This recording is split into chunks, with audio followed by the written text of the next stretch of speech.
pourquoi est-ce que les urgences, là on l'a vu, sont vides? Alors les urgences ont nettement baissé, vous avez absolument raison. On a diminué pratiquement des 2/3 notre activité. Il y a plusieurs raisons à cela. La première raison, c'est le fait d'avoir un confinement dont l'objectif était d'empêcher la circulation du virus, du coronavirus, mais ça empêche la circulation d'autres virus. Et ça a au moins ce bénéfice-là, c'est que ça a cassé un certain nombre d'épidémies. Par exemple, on a classiquement des épidémies de gastroentérite à rotavirus. Cette année, on a eu quelques cas, et à partir du moment où le confinement a été instauré, ça s'est arrêté. Donc il y a aussi ça qui réduit le nombre, les motifs de consultation aux urgences. Il y a moins d'activité à l'extérieur, donc moins d'activité de traumatologie.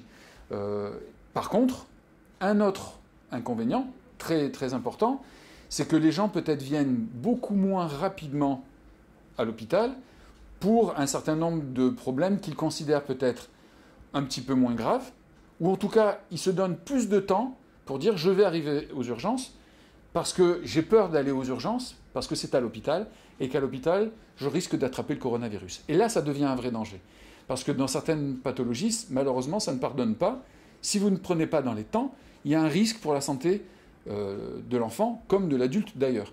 Et donc on peut prendre des exemples chez les tout petits nourrissons de moins de 3 mois. On sait que de la fièvre à cet âge-là, c'est potentiellement une infection bactérienne. Et une infection bactérienne comme une méningite, une infection urinaire grave ou autre, ça peut avoir des conséquences terribles.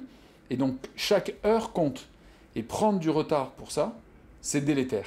Et donc ce qu'on demande aux parents, c'est de faire attention à ça. S'ils sont inquiets par rapport au comportement de leur enfant, ils le ressentent, ils le connaissent mieux que nous. Il ne faut pas qu'ils n'hésitent soit à appeler leur pédiatre ou leur médecin généraliste quand ils en ont un facilement, soit de nous appeler en disant « j'ai mon enfant qui a ça, ça, ça, et ça m'inquiète ». Et nous, on est organisés, comme les médecins en ville, pour pouvoir répondre et dire « on sait, ça, il faut que effectivement vous veniez vous consultiez rapidement, ça peut être au cabinet, mais dans certaines situations, il faut venir à l'hôpital parce qu'on aura besoin de faire un certain nombre d'examens complémentaires et parfois des traitements qu'on ne peut pas faire à la maison, comme des perfusions. » Alors,